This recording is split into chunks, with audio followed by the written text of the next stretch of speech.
But, he cautions, at this time no one, including the IAEA, is in a position to fully assess the underground damage at Fordo. I'm Charles de Ledesma. With reporters, the EU's Kaja Kallas says there has to be a diplomatic solution to have a long-term perspective on this. A day after the U.S. joined Israel's war in Iran by launching strikes on 3 of the country's nuclear sites. Ministers are very much focused on the diplomatic solution and also the concerns of retaliation and this war escalating are huge. Especially closing of the Strait of Hormuz by Iran is something that it would be extremely dangerous and not good for anybody. Meanwhile, investors are watching closely to see how Iran will react. The price of oil initially jumped more than 2%. But later fell back about 0.4%. U.S. stock futures edged higher, and share benchmarks in Europe and Asia were mixed. This is AP News. The Thunder are NBA champions for the first time in Oklahoma City. Correspondent Kaitlyn Kash reports. In a winner-take-all Game 7, the Thunder defeated the Pacers 103-91 to win the NBA Finals. It feels good to be a champion. Shai Gilgeous-Alexander had 29 points and 12 assists and was named Finals MVP, helping the franchise win its first title in Oklahoma City. Feels amazing. So much weight off my shoulders.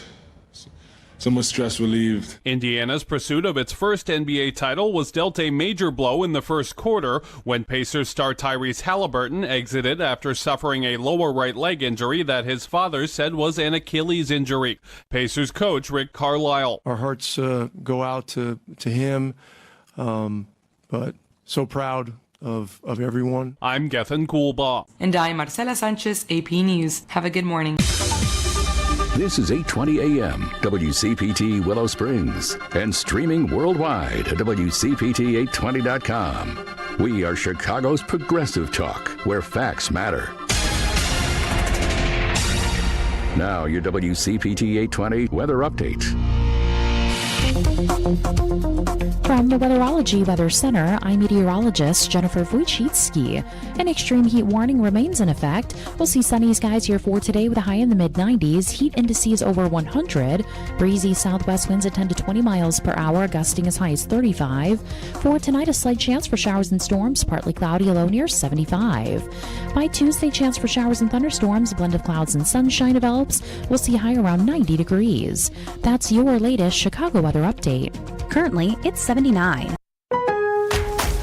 Get ready for July 4th with early savings at Lowe's. Right now, get up to 40% off select major appliances and get an additional 10% off 2 or more select major appliances. Plus, get 3 Stay Green or premium 2 cubic foot mulch bags for just $10. These deals are coming in hot. Lowe's, we help, you save. Valid through 6/25. Selection varies by location. While supplies last. See Lowe's.com for more details. Excludes Alaska and Hawaii. The far left's anti-ICE riots. Republicans are so dumb. Because at WCPT, we go to Riot Fest to riot, baby! Riot Fest is back in Douglas Park, September 19th through the 21st. Come see all your favorite bands, Blink-182, Alkaline Trio, Weird Al Yankovic, Weezer, Green Day, and many more. Tickets are still on sale at riotfest.org, but lucky for you, if you join the WCPT 820 Club, WCPT will send you to Riot Fest! Riot Fest! September 19th through the 21st at Douglas Park in Chicago. Because facts matter. You're listening to WCPT 820.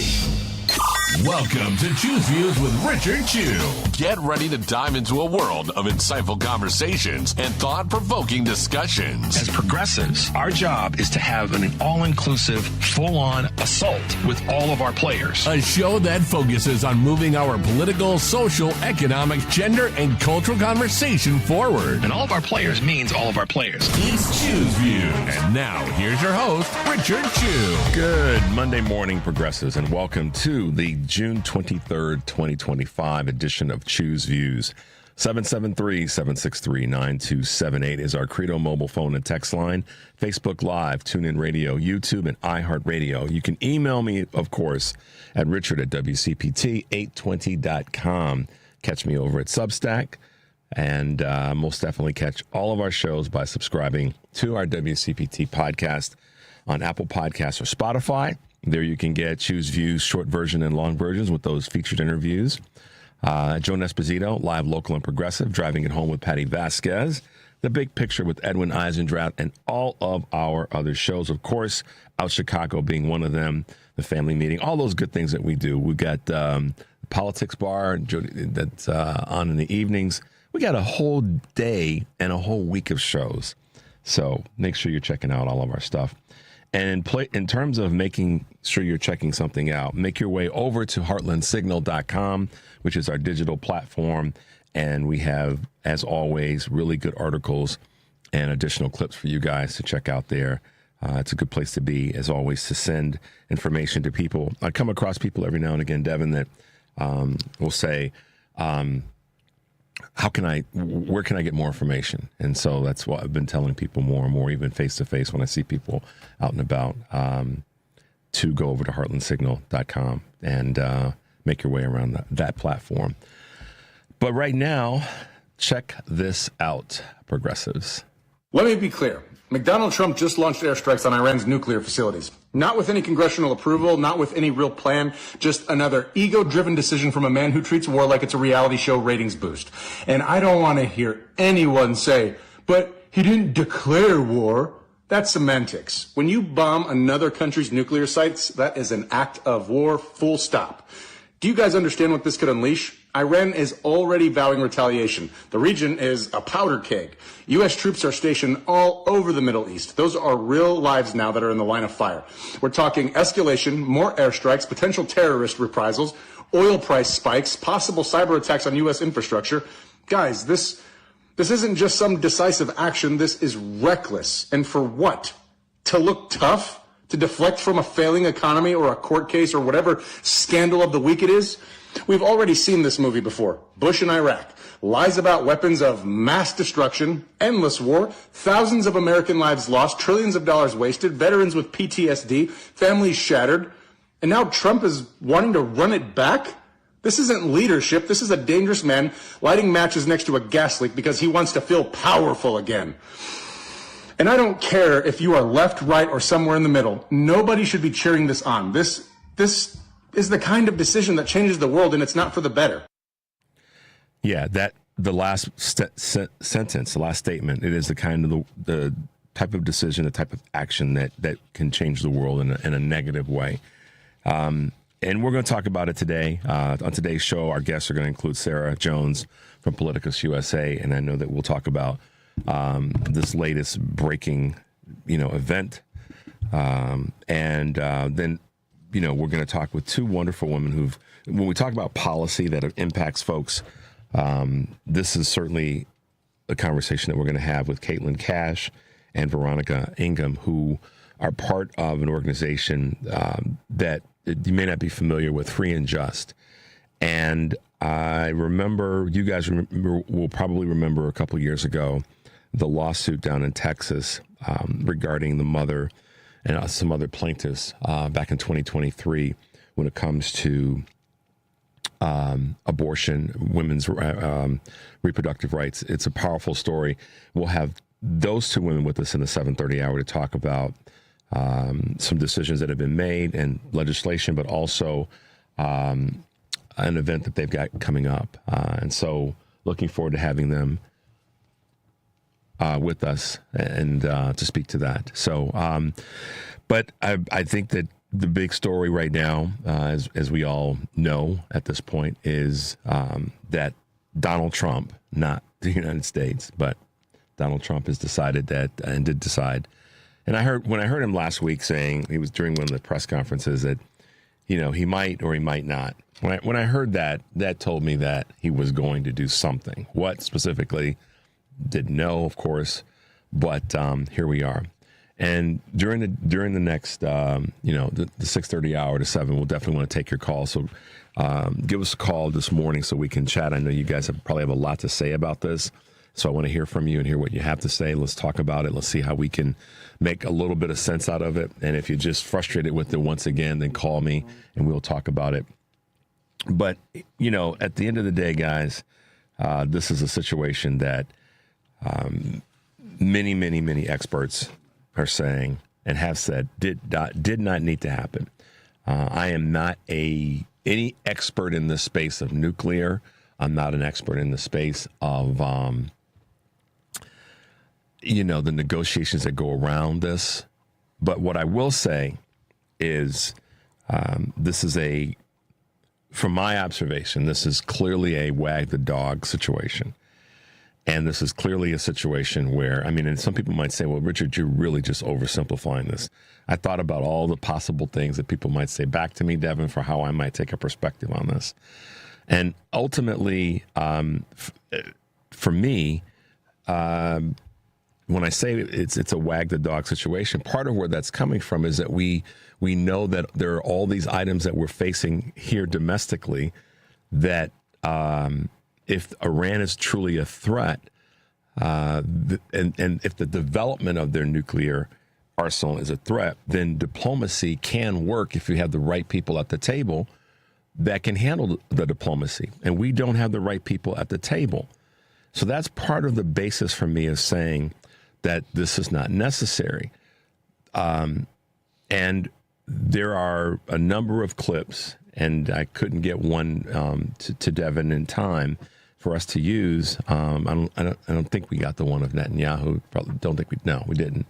But the point I'm making is this is a drumbeat, beat for war that has been going on for, going back to the Clinton administration. Netanyahu has wanted this for a long time. And now he has it because he has an idiot. We have an idiot. The world has an idiot in the White House. There's no two ways around it. The soft language about, well, we can't call. No, this is if you want to, be nice, it's idiotic behavior. It's irresponsible. It's reckless, all those things. But like the clip says, it threatens to change the way that we are existing in this world. Now, there's a lot of speculation around what the Iranian leadership may do.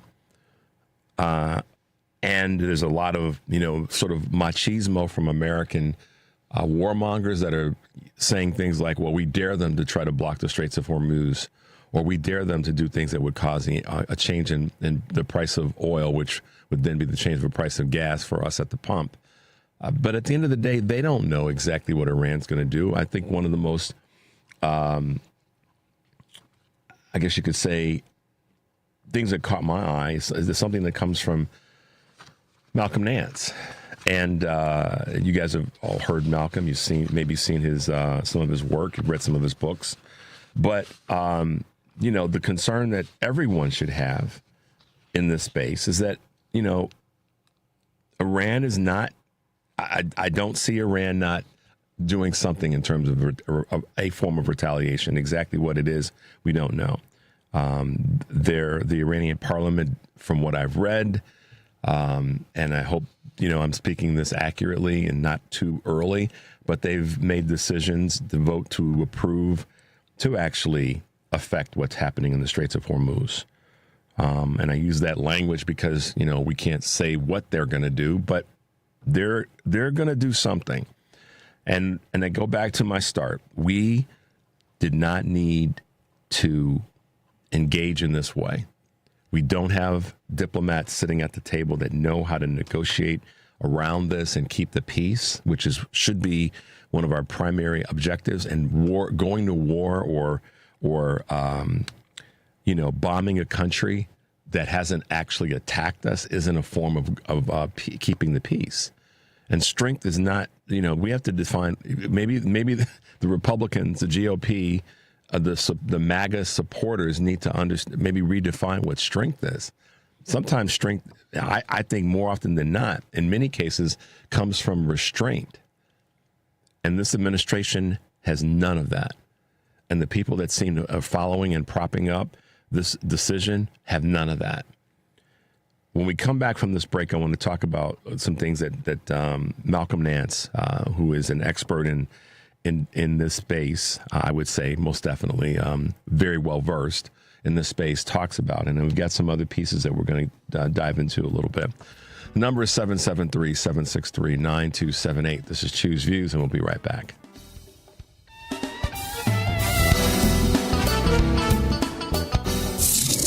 WCPT 20th Anniversary Replay 2023. Welcome to the WCPT AM 820 Mayoral Forum. We are so glad all the candidates are here. Commissioner Johnson, you clearly have the support of the Chicago Teachers Union, endorsements, money from them.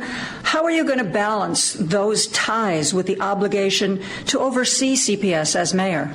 Well, again, no one has better incentive on this stage for the city of Chicago to work, particularly its public schools, than someone who was actually sending their children to the Chicago public schools. I think I'll be the first mayor in recent history to actually have children in the public schools. Here's the second thing, elected representative school board. We fought for it. We have it. We're going to be negotiating not just with an elected representative school board, the city council, the state of Illinois, the Congress. So it's going to take all of us because the politics of old has left us behind. Listening to WCPT 820. Because facts matter. Because facts matter. You are listening to WCPT 820. Good morning. You're waking up with Richard Chu. Good morning. Good morning. Good morning. We're live and ready to hear from you. Text or call us now at 773-763-9278. Same number. Simple as that. Let's get the conversation going on WCPT 820, Chicago's Progressive Talk. Hey, Progressives, welcome back to the show. 773-763-9278 is our Credo mobile phone and text line. So there's a lot that's out there. And I'm going to do my best this morning to present some different thinking, present some updated information, and, of course, talk about why this is, in my observation, it's just purely the least prudent thing to do. Because here are some of the things that I read from Malcolm Nance that are worst-case scenario options. One of them is bombard every U.S. base in Saudi, Iraq, Qatar, and Bahrain with short-range ballistic missiles and kill whomever they can, in terms of what the Iranian government could decide to do. Mine the Straits of Hormuz, declare a shipping embargo until the U.S. is economically broken or damaged severely. Calling a Shia jihad against any and all Americans worldwide. These are some of the things that Malcolm presents as things that Iran could do. We don't know that they won't do them, but we do know that, or we have to be mindful of the fact that they could do them. One of the other things that's come about in the last little bit, certainly overnight, last night to this morning, is that now they're finding out from some reporting, and this is where Trump's big mouth gets him further and further into trouble.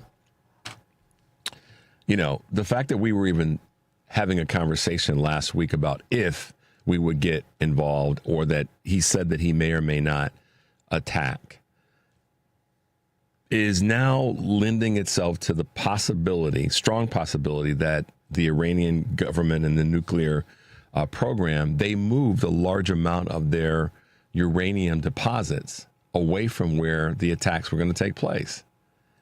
And so if that's in fact true, not only does this, is this a nonsensical decision, but it was a highly ineffective one, if in fact that's what took place. So the problem, again, with that is we have an administration that doesn't have any idea of how to negotiate it, how to actually bargain, and how to work themselves through this type of a complex problem.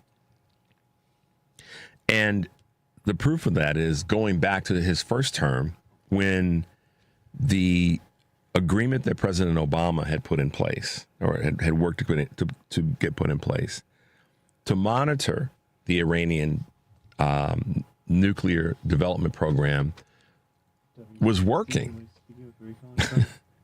It reminds me of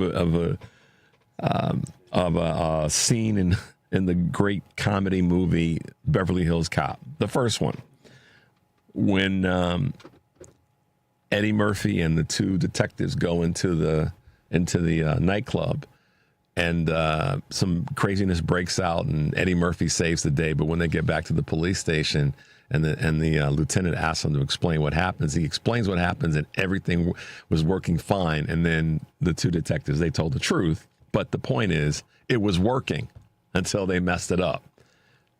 And I don't mean to oversimplify, so please no one get your undies in a bundle.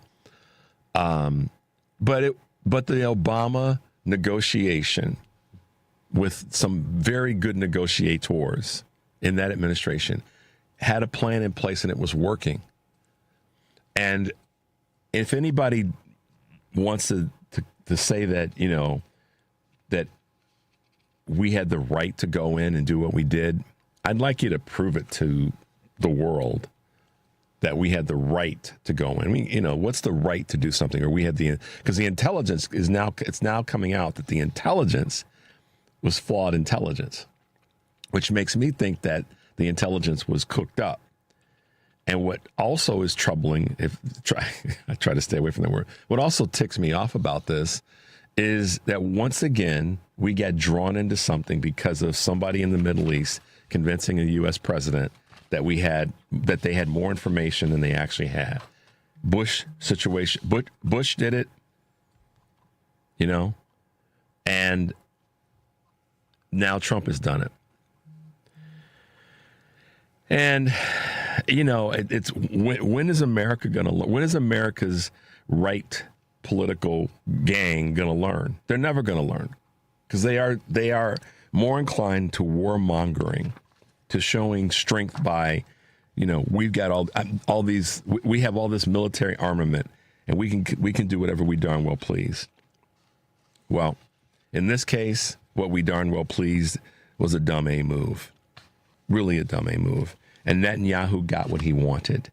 He's been, you know, beating this drum for decades to get an American president to do exactly. I mean, and if you don't believe me, if you don't believe that this is part of the GOP's conversation for years, do you guys remember during the Obama run for president, during the campaign, and John McCain was the Republican nominee? You guys remember there was a clip of him at either a press conference or a rally or something, and he was making light of the song Bob Iran, and he was on stage saying Bob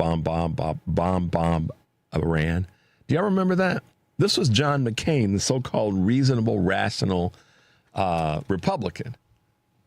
And I got, you know, a little bit of love for John McCain and what he did with the Affordable Care Act, which is what he should have done. Doesn't get a medal for that. That's what he should have done, because many of the people in his state benefit from that legislation and the law that provides for the Affordable Care support.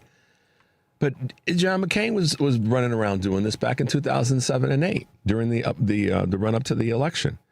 So the GOP has wanted, and I say that largely, not every person in the GOP wants to see us bomb another country, but largely the GOP's leadership voices have been leaning in this direction for a long time. And I thought about this yesterday afternoon, when McCain, you know, did that little thing on the stage. You guys pull it up. I'm not making it up. It's out there. So why? I want to know what you guys think, why this has happened. And if you are an intelligence expert and you can say to me, Richard, this is okay, great, let's have that conversation. But I've done a little bit of research, and I've been paying attention to this. And here's one of the things that a lot of people will probably try to say, that their program was becoming so enriched and so ready that we had to step in and do this.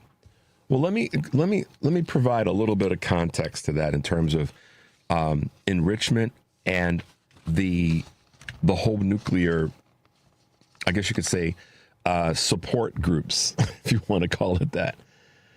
This is one of the Russian leaders, Medvedev, says that, in a quote, Iran will continue enrichment of nuclear material and future production of nuclear weapons. Several countries are ready to directly supply Iran with their own nuclear warheads. This is coming from this is Dmitry Medvedev.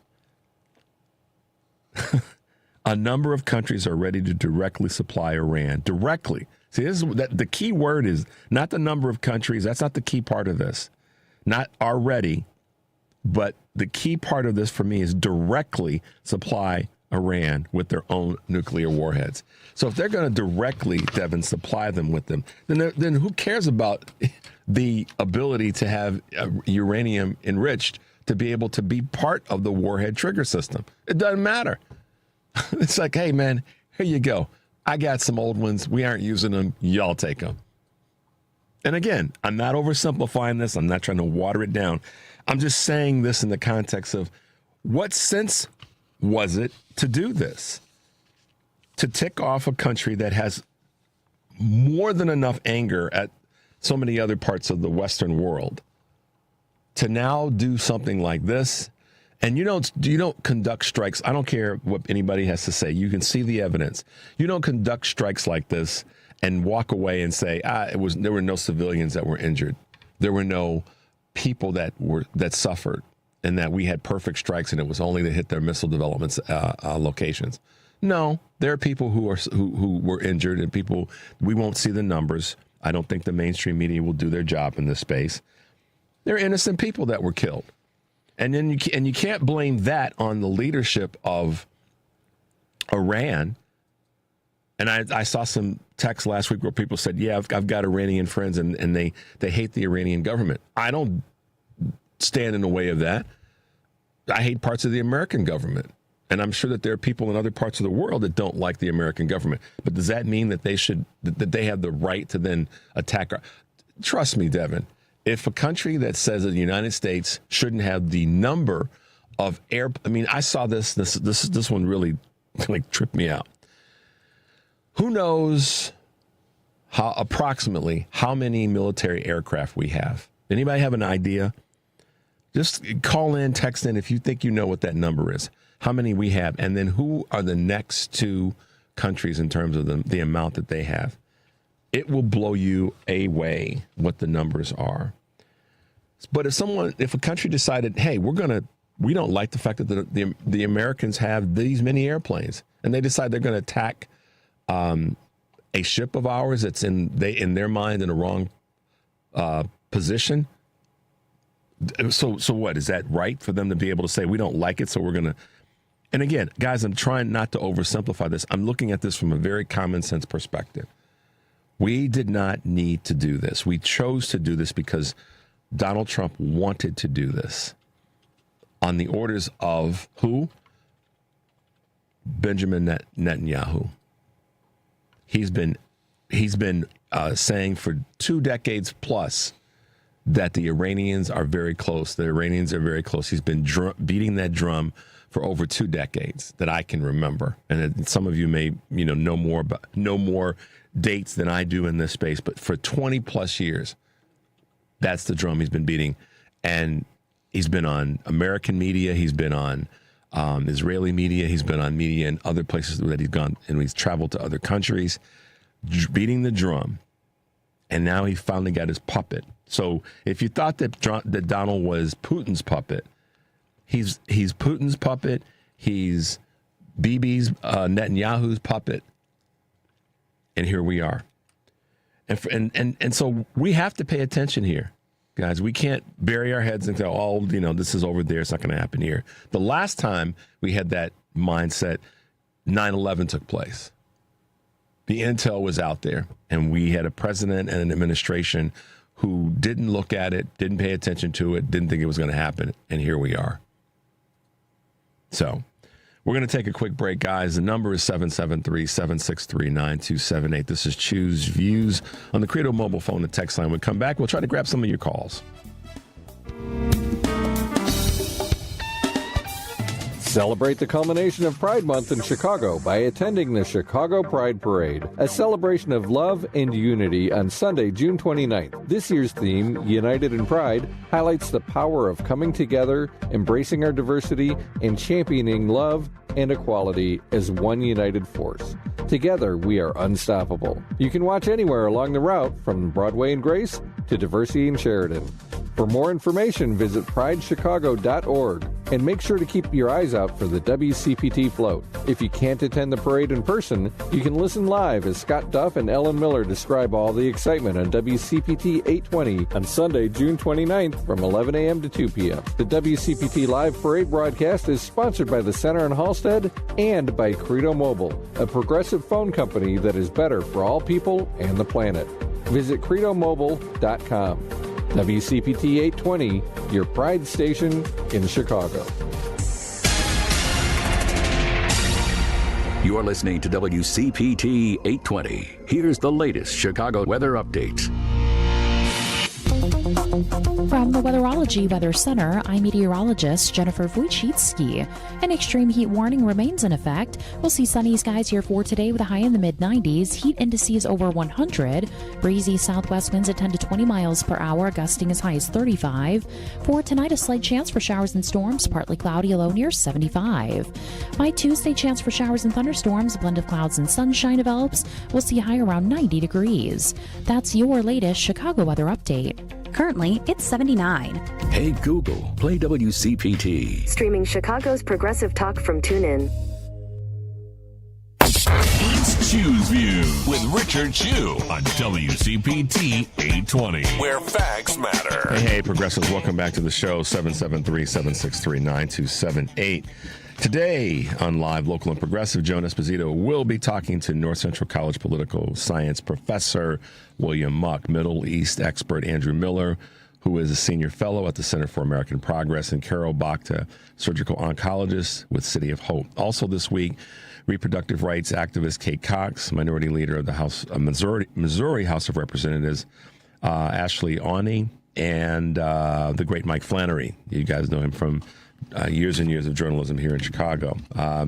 That's Live, Local, and Progressive, 2 to 5 p.m. here on WCPT, Chicago's progressive talk for 20 years. Tonight on Driving It Home, Patty Vasquez will be joined by guest host Dan Schaefer and their guest, Dr. Kristen Lyerly, OBGYN, comedian Tamale Shep, Second City Outlaws, and political and community activist Richard Streetman. Driving It Home with Patty Vasquez, weekdays 5 to 7. That's not 2 to 5, 5 to 7, here on WCPT AM 820, Heartland Signal, TuneIn, YouTube, and Facebook.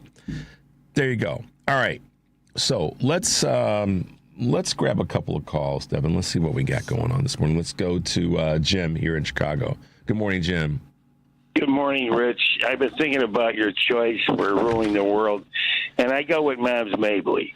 Our choice is for Red Fox, Gleason, and then I thought it over the last few days. Mavs Mabley, if she's still living, I'd like to see her rule the world. But you know what I think about this morning? Where is the milk of human kindness? I don't care what think group. It isn't ALEC. Actually, that's a blueprint for the Streez's Republican Party to rule the world, the one-party rule, and the Cato Institute and Hillsdale College and Prager University and all these other ridiculous things. But all I can tell you is this. I don't have to Google or rely on AI to see what kindness looks like. I know in my own life the kindness has been extended to me have helped me immensely. Yeah. And what's missing in the Republican Party, and this goes historically. I go back to FDR. They have no idea what the word kindness means. You can see by their legislation that they're trying to appeal the Affordable Care Act. Mm-hmm. You see this bill they've got in front of us. The misery it's going to inflict on people. The Supreme Court, which was bought and paid for by billionaires, the Sheldon Whitehouse displayed it. I mean, the price in everyone's head. $50 million, $25 million per parent. This is the money they spent to capture the Supreme Court. Yeah. And are they really ruling in the favor of the American public? No, they've taken away the right of women to to have perfect medical care. That's nobody else's business but theirs. And then this ruling on gender-affirming care is insane. When you have, we're in the 21st century. We have the medicine to mitigate these problems. Yeah, we do. But they're going to deny. They're going to deny it. They're going to deny it to people out of complete. I don't know what their motive is for that. Are they really going to legislate morality from the bench? Are they their morality? Those 6 judges are going to impose their morality on 320 million Americans. And as far as this insane thing is gone, I'm thinking about the poor people in Palestine this morning. They're being murdered. Now imagine you've got a tin cup in your hand. You're looking for some porridge, and the person who's dishing out shoots you through the head. Yeah. Now that's the world we're living in. And the Iranians, the first Netanyahu, Yahoo is the right word for this guy. The first strike killed, I think, 1,000 innocent Iranians. Yeah. And you got to remember the history of these places. Iran is Persia. It's thousands of years old. Palestine's got 4,000 years behind it. We've only got 250 years, and we can't impose those 250 years on cultures that are thousands of years old. Yep. It just can't be. Maybe if we think we could blow them to smithereens, maybe Alec and the Republican think tanks, that's the way to go, and then the billionaires could just take over whichever left over in their bomb shelters, I guess. Yeah. Real quick, Rich. A guy was selling bomb shelters in California. This is 50 years ago. So the reporter asked him, he said, well, what are the prices of bomb shelters? He goes, well, you can get a $500,000 bomb shelter all fixed up, your own water and oxygen and everything else. And he gets it goes down to $50,000. So the reporter asked him, have you got one? He goes, you think I'm nuts? Anyway, Rich. Thanks, Jim. Anyway, have a good morning. Thank you, Rich. You too. Bye-bye. Oh boy, Jim adding a little bit of comedic flair to the moment. He said something though that I wanted to come back to in terms of the history of Palestine and Palestinians, and specifically in this region of the country in the Middle East. And he touched on the history of Iran. Part of the other group, or the other group that's part of this push, is the Christian right in America. This radical Christian nationalistic right is a big part of this. And all you have to do is look at the people who have been the warmongers going back to Bush 2, and then, do a little bit of research on groups that they're affiliated with. But the Christian right wants this because they want to see purging of people who are not Christian across the globe. They've made that clear. They've made that very, very clear, not just in the United States, but anywhere across the globe. And the neocons have always, and I say always because it's true, they've always been a 1 or 2 degrees of separation away from some religious belief that they're if people don't genuflect to Christian beliefs, then they need to be persecuted. They need to be in some way eliminated. And you can see it based on how oftentimes regular everyday folks in America push the agenda and speak to, but these people don't understand God. It's true. Just do your own research.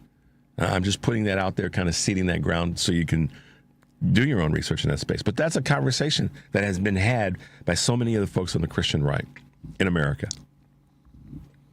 And, I look at this and say, just leave these people alone.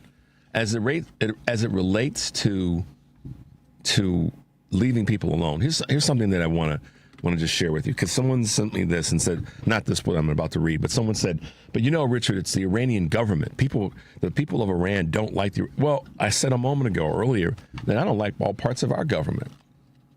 And I'm sure that there's other people in the world that don't. So does that give them the right to suddenly come and say, because we don't like the government and how the government's treating its people, we're going to attack the United States of America or military installations? I mean, let's be honest. There are people who could say that it's destructive and dangerous to the safety of the world for the United States to be sending in ICE, or they could, or the historical racism, blatant racism in this country. Do you realize that countries could get together and say, we don't like that? And because we don't like that and how it's impacting the safety of the world, we're going to come and we're going to attack the United States of America. I mean, people could bend themselves into a pretzel with some garbage like that. And again, I'm not oversimplifying it. I'm saying it is not the United States' responsibility to do what we did, or to do what Trump did. And I saw this, and this really kind of strikes a chord in what I mean about the people. The people of Iran are beautiful. The leaders of Iran are insane. The people of Israel are beautiful. The leaders of Israel are insane. And of course, the people of America are beautiful. The leaders of America are insane. I don't think that that's too far off. The people, and I said this a couple of years ago, right after the attack, the Palestinian attack of Israel, and then Israel's response. Well, the response clearly has left thousands of people dead, hundreds of thousands of people displaced. The military and the government conducted those attacks, not the people of Israel. So when someone says you are, because I've been called by people who said that I was against Israel and that I was being anti-Semitic. Eric Grant and I both have been referred to as being anti-Semitic because we didn't get behind Netanyahu and his government's heavy-handedness with the situation in the Middle East, specifically in Gaza. No, I'm not even, you can't call me an anti-Semite, but you can call me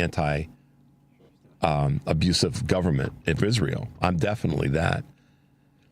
And Israel conducted the attacks on Iran. Initially, Iran didn't attack Israel. So like this piece says, the people of Iran are beautiful, the leaders are insane. I wouldn't argue with that. The people of Israel are beautiful, the leaders are insane, and the people of America are beautiful. The leaders of America are insane. And in this current administration, they most definitely are. I said wag the dog earlier, and I'm going to come back to a couple of points of what I think they are. This bill that the administration, no, specifically the GOP, the Republicans in the House, are trying to get through is part of the wag the dog. The other one, the bad parade, and how much of a waste that was. How they're conducting themselves as it relates to ICE and the raids. And then the other one is the Epstein files and documents. These are all things that are on Trump's coattails right now. And the distraction of this attack is to get us to not talk about those other items. And the other thing is this assassination that took place by this American-born terrorist in Minnesota. You notice how all of those things are now taking a little bit of a second chair to this attack. It's a distraction. So when I say pay attention and when I say, yes, we know this is happening, I want you guys to please pay attention. Don't get lost in this. This is a terrible thing that's happened, and we're going to have to navigate our way through what Iran decides to do. And, frankly, what other countries in the area may decide to do. And Russia's one of them. Russia's a country that could step to the mic and say what they've got to say and do what they've got to do. They could escalate their attacks in Ukraine now. Because America attacked Iran. Russia could say, you know what, we're going to amp up our attacks. And it just makes the world hotter and hotter. And when Sarah and I are talking, when Sarah's on at 7, we're going to talk a little bit about a couple of the articles that she's written in the last 24, 36 hours in this space and really kind of get into that a little bit. But let's take a quick break, Devin. When we come back, we're going to get calls back after back after back.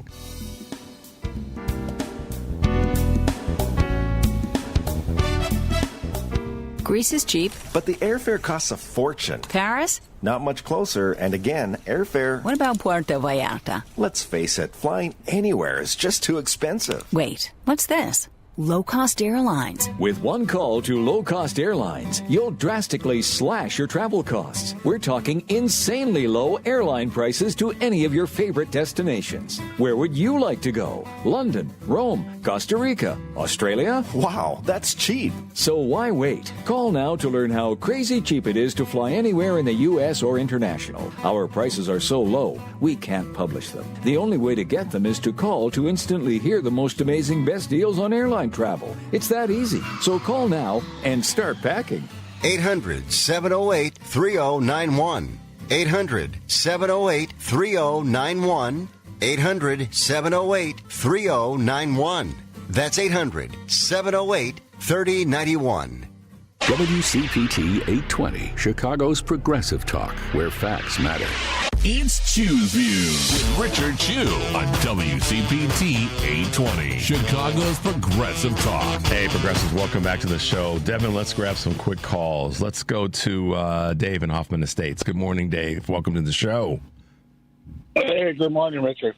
Yeah, let's remember they had stormed our embassy after they got upset with the fact that we took in the Shah for medical that time. And then he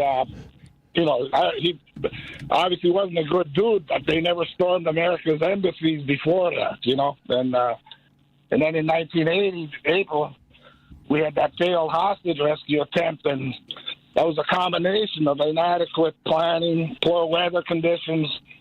Several of the helicopters had malfunctioned, and in fact, one hit into that C-130, I believe it was, on the ground, and that's when it hit a big fireball, and we got, in the long run, we got embarrassed and infuriated on that because they had desecrated some of those corpses, those burnt corpses, and took pictures of it. And that one I remember well because after that failed attempt, we were on alert that time. And then, luckily, though, we had a president with a smarter mind there that he called it off, because back then the Army wasn't talking to the Marines and vice versa, and it was what they call stovepiping the information too. But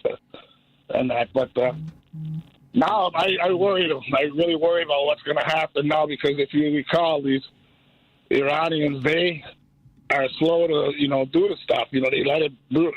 If you remember Salman Rushdie, how many years was it that satanic? I have to be the one to say I'm cautious to say a group of people, the Iranians, the Iranian group. As I said a moment ago, the Iranian people are beautiful. The Iranian leadership is insane, which is not a label that the American leadership wouldn't be would be appropriate for the American leadership right now. And so it's not that we don't have. Here's the problem, Dave. We don't have qualified people in this administration. All they had to do was leave in the previous Trump term, just have left Obama's deal in place and had people there. I mean, it didn't get any worse during Biden's 4 years, but suddenly, all of a sudden, in less than 6 months, and Kamala Harris said it would happen. In 6 months, we'd be at war, and here we are. Yeah. Hey, you mentioned some of those righties. I believe, don't they got a lot of these are end of times people? They figure. Oh, you mean in terms of their faith beliefs? Yeah. Well, they believe that's where the world's going to end, and that they're going to be captured up or whatever. Yeah. No, I know. I've listened to that carnage and craziness before. So, Dave, thanks, my man, for the call. I appreciate you giving us a shout this morning. All right. Talk to you soon. You too. Bye-bye. All right. Let's see real quickly. Let's go to let's go to Al in Franklin Park. Hey, Al. Good morning and welcome to the show. Hi, Richard. Boy, there's a boatload of information here. But I was going to go a little bit. Well, the first thing is that at the point we are, we just have to make our voices heard and be calling Congress right now and telling them, to rein in, President, what's his name? Yeah, that's him. But I had, I made a mistake of putting on Charlie Kirk right after this happened. And he is a Christian nationalist, and he came running into the studio to talk about this stuff, and he says, we have to trust the commander-in-chief and his judgment. And then he said, they're talking about this and how he's giving us the nonpartisan view. And then he's saying, and I'm texting with the members of the administration right now to get the pulse of what's going on. And so when you look at these people that are the ones that have the ear of our government, you can see where we are, and that we have to, just get our voices here, and we have to understand that this is what's happening right now. And you get to all this Christian nationalism. I keep wondering, what does Charlie Kirk believe? And then I'm hearing that his mentor was David Horowitz, that just passed away, and he was the one saying, go out there and be bold and talk on campuses and so on and so forth. And he's getting people at this point. And then he's, you get to this rapture stuff and so on, and he's advertising he's advertising Alan Jackson, a minister, and he's on TBN, Trinity Broadcasting Network, and Charlie Kirk is on the Salem channel. Yeah. And so they all work together, and they all are giving their views, and we got to understand this stuff and to be able to to go against it. And the last thing I'll say. Go ahead, real quick. The last thing I'll say is perplexity has been amazing on some of this stuff, because I go in there and I say, what nation building did U.S. do in Iran? And it all makes sense, and I learn a few things, and in these large language models, and then I ask it who defined the borders in Africa, and it tells me that all this was done a long time ago, and so I'm learning a lot of information from. I hope I got the perplexity. I believe that's a correct pronunciation. These large language models are amazing, that what you can do with them right now, but you gotta always be aware that. You got to be willing when you go to these different sites and different algorithms. You got to be super mindful of what data goes in. Is going to be highly impactful on what data comes out. So Al, thank you for your call this morning. Appreciate your time. Yeah. All right. Bye now. All righty. Let's see if we can grab a quick call from Pam. Good morning, Pam, and welcome to the show. Hi, thank you, Richard. I know you don't have much time. Richard, I'm going to disagree. I don't think beautiful people here in this country would have voted for an adjudicated sexual abuser, a sociopath. I also don't think beautiful, decent people voted for this. Now that we're in this quagmire, every last person that voted against this adjudicated sexual abuser, we knew that he was capable of getting us in this mess. That's true. So now we have Democratic elected officials. I want to hear more than just them whining. What are you going to do? I don't care. Push articles of impeachment. It doesn't matter to me if it doesn't go anywhere. Push it. And then stop claiming that you're friends across the aisle. Yeah, I hate that. These Republicans are acting like your enemy, your adversary. And if they don't, Democratic elected officials, if they don't get into the mindset that you're dealing with your fascist adversaries, we're going to forever be in trouble. You got Israel and this country headed by fascist dictators. There is no democracy in Israel. Netanyahu is a criminal, just as Trump is. Both of them criminals. Well, and I, first of all, thanks, Pam, because And Richard, these are my opinions, Richard, not yours, because I don't want people to say, well, Richard called us, we're not decent. This is Pam saying that decent people wouldn't support an adjudicated sexual abuser. Yeah, I said it. I'll hang up, Richard, before I say go to. before I say something else. But thank you, Richard. What are we going to do about it? Let's also, Richard, we've got to do something about voter suppression. For me, that's what led us to Trump and not Harris. Thank you, Richard. Thank you, Pam. I think that Pam's probably leaning into something that has to be repeated, though, and that is, we're not saying all Americans. And I don't know why we always have to, come back and clean that up oftentimes, but we're not saying all Americans are not beautiful. Americans are beautiful, but we've got some people right now who are not acting in a way. They are destructive to our country. Yeah, I said it too. They voted in a way they couldn't let racism and sexism that got in their way, clouded their minds. That's who they are, and they voted in a way that now their sons and daughters may be the ones that are at the tipping point of having to fight this war that we're going to be in.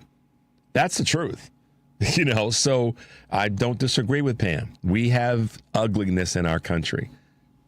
Yeah, I said it. We do. Because if we didn't, then some of the things that are happening right now with regard to this assassination up in Minnesota, or these thugs coming to neighborhoods and grabbing people, grabbing moms with babies in their arms. Maybe we should send some folks. Maybe we should roll up into some neighborhoods of these thugs and grab some of their, grab some women and babies. That's chaos. But and I'm saying it on this show and on this air because there's a lot of people who are feeling that that's the ugliness of this country is coming out in a way that is clearly not productive. It's harming people. That being said, to Pam's point, and the beauty of our country is there. It's just definitely not showing itself right now. On another point that Pam made that I want to not forget, Democrats, and please, no strongly worded letters. Just don't even write them. If you want to do something strong, go knock on the doors of your quote unquote colleagues that you like to use. Now, they're your enemies right now. I mean, that may be hard for some people to hear. The Republicans right now, in the Republican elected officials on all levels, based on what they're supporting, for people who got to get their undies in a bundle for what I'm about to say, they are the enemy right now to the country. Because their policies, their focus is not about helping people. It's about taking away. Look at every single thing that the Republican Party is doing on all levels. Yeah, local politicians here in Chicago, in the state of Illinois. It's about taking away from and hurting people. And so much of it is wrapped into this Christian nationalism. It just is, which is why I said what I said earlier about beliefs in the Middle East and what American Christian nationalists want to do with those beliefs, and frankly, throughout other parts of the world. So, yes, we have to have our Democratic elected officials decide that they're going to put on the armor and fight back. And it doesn't matter if the impeachment doesn't go through. Support that happens. Support that the bill gets, that your party puts it out there. That's what you're there for. So Representative Jeffries, Minority Leader Jeffries, and Chuck Schumer, no strongly worded letters, please. We don't need to hear that. We don't need to see you go on. We need to, on any news show and say you've got a strongly written letter and this, that, and the other. Go on those shows and slam your hand on the table and say Donald Trump is say something meaningful about Donald Trump that's meaningful in the sense that people can buy into it. Go into a studio and sit down with any of the broadcasters that you're talking with that invited you to this show and slam your hand on the table and say enough is enough. How about that rather than a strongly worded letter? How about a strongly pounded hand on the table? That's what people want to see, Jeffries and Schumer and the rest of those in the halls of Congress that are democratically elected Democrats. I'm telling you, that's what they want to see and hear. They're tired of the strongly worded stuff. They want some tables knocked over. Forget about decorum. Bring some heat to the conversation. That's what people want. All right, Devin, let's take a quick break. The number is 773-763-9278. This is Choose Views, and we'll be right back. This is a WCPT moment in labor. In the summer of 1881, 2 decades after the Civil War, 20 African-American laundresses met at a local church in Atlanta to form the Washing Society, a trade organization which looked to create a higher uniform wage and greater work autonomy for laundresses, also known as washerwomen. Through the help of local preachers and door-to-door canvassing, the Washing Society grew from 20 members to 3,000 in only a few weeks. The workers went on strike and faced opposition from their employers as well as the local politicians. The Atlanta City Council proposed a licensing fee for their organizing efforts. The strikers agreed to the fee in exchange for self-regulation. In the end, the City Council rejected the proposed fees and the laundresses prevailed. The impact of the strike led to increased wages for some, but showed that African American workers, including women, were vital to the New South economy. This has been a WCPT Moment in Labor. We're working for your rights.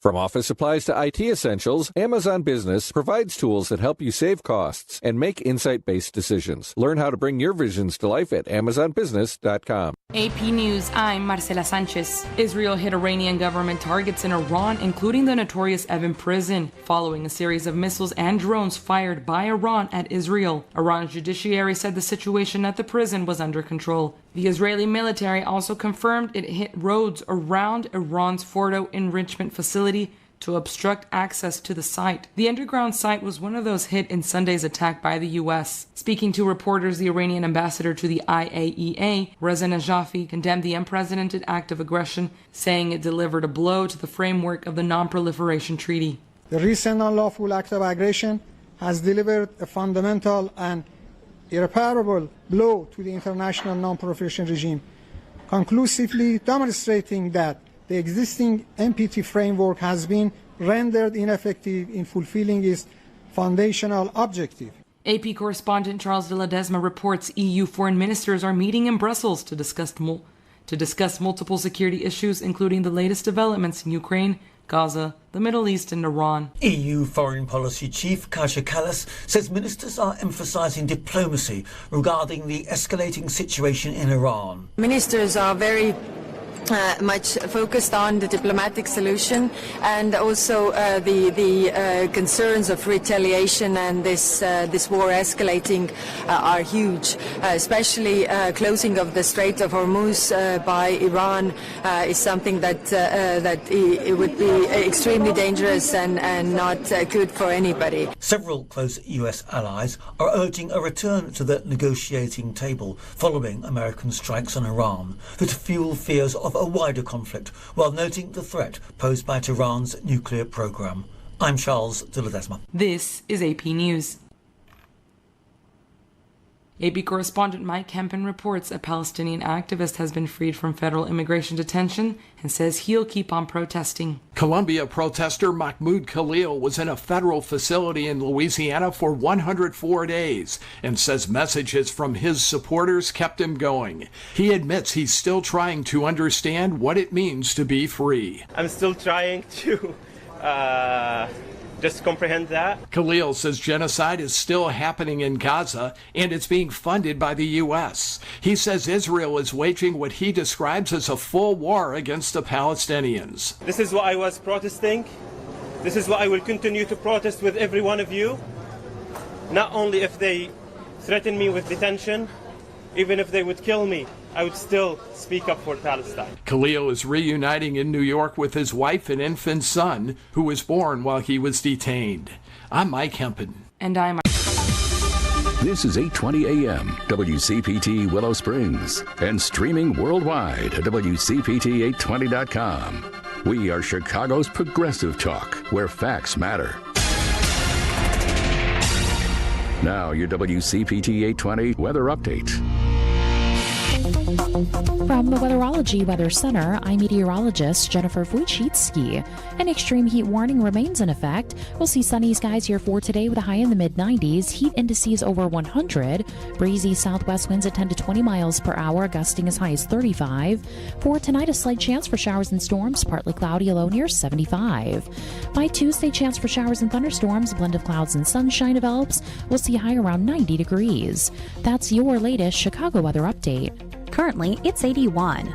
Are you a parent of a 2 to 8-year-old? Listen closely for an exciting offer, then head to abcmouse.com/radio to learn more. By now, you've probably heard of ABC Mouse. ABC Mouse is like a little one-on-one teacher. It has helped her so much. We're offering a promo at abcmouse.com/radio to try it for free for a month, then $14.99 per month until canceled. Go to abcmouse.com/radio to see this offer. That's abcmouse.com/radio. Actual ABC Mouse users compensated for their testimonials, sponsored by Age of Learning.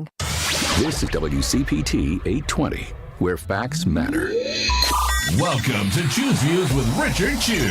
Get ready to dive into a world of insightful conversations and thought-provoking discussions. As progressives, our job is to have an all-inclusive, full-on assault with all of our players. A show that focuses on moving our political, social, economic, gender, and cultural conversation forward. And all of our players means all of our players. It's Choose Views. And now, here's your host, Richard Chew. Hey, progressives, welcome back to the show, 773-763-9278. So there are lots of people that are saying, hey, you know, we should have done this because it makes America stronger. Yeah, okay. Once again, resources wasted. And one of the biggest ones, believe it or not, is our political, our diplomatic strength wasted. To what end? To what end? And I've had people that have just in the last few minutes since the break said to me, "There's nothing that Schumer and Jeffries can do." I disagree strongly, because here's what they could or should do to show a sign of hope for American people, that they are paying attention and that they're going to push whatever agenda they can. And that's this: how about every Democratic elected person in the House of Representatives and every member of the Senate, Democratic member of the Senate, show up outside the Capitol building and show a press conference. See, sometimes the optics do matter. We always talk about Trump was good at optics. Well, show some optics. Show a sign of unity right now. I keep saying that the Republicans, the GOP, this Christian national crazies are trying to separate and divide us. Well, these elected officials in Washington should show that sign of unity, if nothing else, and call Trump a liar and a warmonger. Why not? I don't know. I think our good friend who is on hold and waiting to join us might have a few things to say about a lot of things. Good morning and welcome to the show, Sarah Jones from Politicus USA. Hey, Sarah, how are you this morning? I'm so good. Thank you for having me on. I'm really looking forward to this discussion. And before we started, I also wanted to say a shout out to John in Palo Alto for the wonderful email he sent me from listening on your show. So thank you, John, and I enjoy all of your listeners so much. So, yeah, this whole situation that's going on, I just wanted to lay out, when you brought up the optics, I think if I had to say what was motivating this, both on Netanyahu's part and on Trump's part, it would be optics, because both men were facing, Netanyahu has been facing protests, nonstop protests of his, judicial reform, quote unquote. That's what they call his right-wing undermining, which is exactly what Trump is doing here. He's been facing all these protests. He's also got that several fraud trials going on. Right. And he was, the opposition called for a vote of no confidence. And so that's where he was. And here's Trump, right? He has this very under-attended military parade for his birthday on the same day that two Democrats were assassinated and two other Democratic lawmakers there was an attempted assassination. That's, while it's tragic, it's also politically bad optics for Trump, because we see this kind of violence. Whenever he's around, it just ratchets up the violence. And the same day as the No Kings protests that were historic and around the globe. So he was this undermined, and all of his policies have failed Trump. Mm-hmm. There's nothing that is working, even his immigration policy. And so even on that same day, we have been inundated with all of these images and stories of his ICE agents kidnapping children, kidnapping American citizens off the street. This is and that is not playing well. It's even undermined him in polling, and that was the last issue that he was polling well on. Now, I will never understand why American voters think that Republicans are good on the economy or immigration. They're actually really bad at both, but this is what they get credit for all the time. And so he was facing all of this political undermining. He does not look like a strong man. He looks weak. The taco doctrine, all of that is what the story is, And I call it his taco doctrine on everything, because it is, to me, it applies to everything. It's like his whole thing with North Korea in his first term was, it's the bloody nose where you punch and then you get a peace deal or you get talks. This has never worked. It doesn't work. He's still thinking that this is going to get him some kind of, the Nobel Peace Prize. So what does he do? He decides to do something that no other president would do, which is to do these military strikes on Iran without this coalition. Not only did he not tell Democratic... Yeah, right. Not only did he not tell Congress and violate the Constitution, but there's also this lack. All you see, if you look at this from the entire, from a geopolitical standpoint and from international relations, it's just him and Netanyahu, both of who are facing convictions or convicted. Our president's a convicted felon. Both of whom are facing a public that doesn't like them, doesn't like their leadership, doesn't like them undermining the rule of law. And what do they decide to do? Now, I'm not trying to suggest that Iran is not a threat, but we do not know, that there goes back to, I know everybody, I'm sure everyone in the audience is having flashbacks to, Mission Accomplished and WMDs, right, from Bush. Like, that is the first thing that flashed in. Like, the first thing I said when this happened was like, oh, and you thought they had this because why? Is there any... But we know that Trump doesn't bother to establish facts before he acts.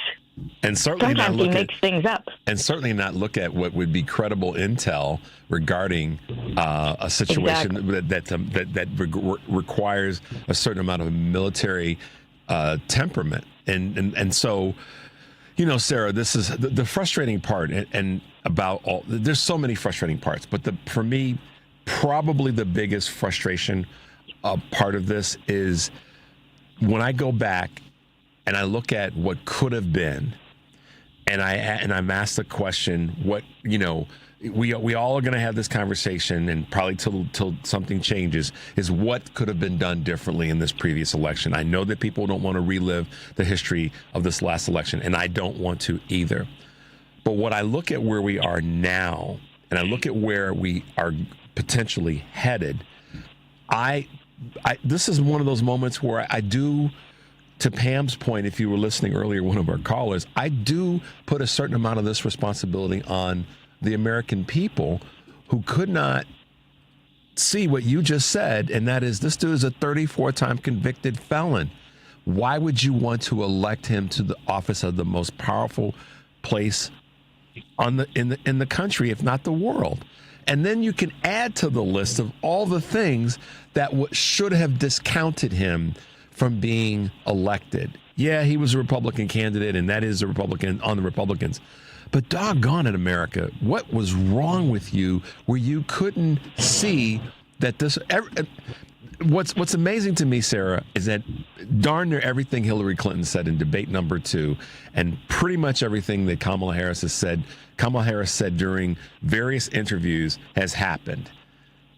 And so we could get into they could have done it differently, better, all those different machinations. But ultimately, to your point, people forget that the country elected a 34-time convicted, twice adjudicated rapist that's blown apart businesses and has no negotiating skill at this level.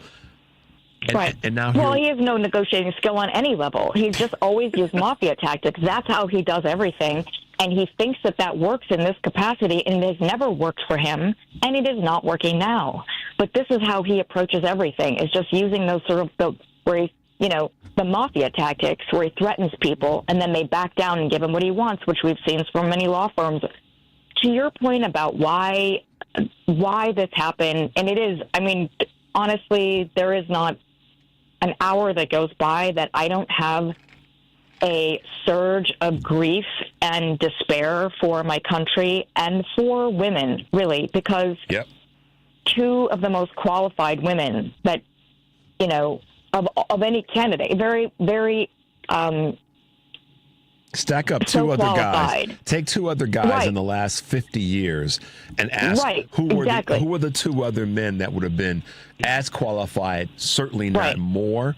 And the two people that come to mind, candidly, are Barack Obama and Bill Clinton. And they got elected, but they were guys. And so, but these two women were even more qualified than they were, frankly. I mean, if you put resume to resume, they were right there. Yeah, they were. So they were. It is just, I think for all the women, and I don't know, every woman that I speak to does have these feelings, and I don't know if it's universal, but to have that hope that this, I had such surging hope for Kamala Harris's campaign. I just could see her in the White House. I could see it all the time when she spoke. I could see her really handling so many aspects that a president should. Of course, now, there's no bar. He doesn't do anything in there except play golf. Sarah, remember when, to your point about the visuals, remember when people were talking about, or Trump was saying that she was going to get run over by the generals, or what the generals were going to, the commentary about what the generals were going to do to her, and what the other foreign leaders are going to do. Well, that just happened to Donald Trump. In the last, since he's everything, all of those things have happened to Donald Trump. And just in terms of what then he would do to the American people, he's gotten us into a war with Iran. He's abandoned Ukraine and Europe. The wealth transfer to the wealthiest 1% of the country, cuts to Medicare, Medicaid, SNAP, Social Security, selling our national parks. And the list goes on of the things that he's done that have been destructive to the country. Where is it helping anybody? From rural Arkansas to downtown Chicago. Yeah. Where is the accountability for the campaign promises that he ran on? He said that he was going to bring peace to the Middle East, and he was the only person who could do it. He said that Israel would not have been, no strikes would ever come on Israel if he had been president. He has made those promises about Ukraine. Yeah, I mean, how come none of that is ever brought up? But this was astonishing. That was the other thing.